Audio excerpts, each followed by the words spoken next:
যদি তোমার মধ্যে হার্ডওয়ার্ক করার ক্ষমতা থাকে, যদি তোমার মধ্যে সেই ক্ষমতা থাকে, তুমি লড়ে বের করে নেবে এই মেন্টালিটি, তাতে ম্যাটার করে না তোমার আইকিউ কিরকম আছে, তোমার ট্যালেন্ট কতটা আছে, তুমি কতটা পিছিয়ে আছো, তুমি কোথায় পৌঁছাতে চাইছো, কোনোটা ম্যাটার করে না।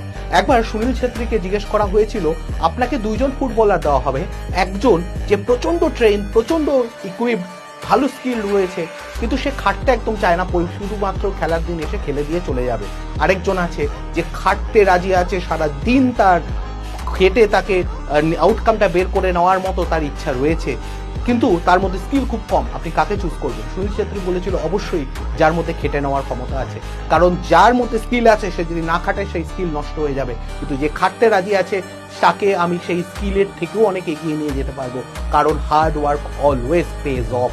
তুমি যদি হার্ড ওয়ার্ক ঠিক মতো করতে পারো, তোমার লক্ষ্য যদি স্থির হয়, তুমি 100% তোমার লক্ষ্যে পৌঁছাবে। তুমি এখন কোথায় আছো, তোমার আশেপাশে কারা কোথায় আছে, কিচ্ছু ম্যাটার করে না।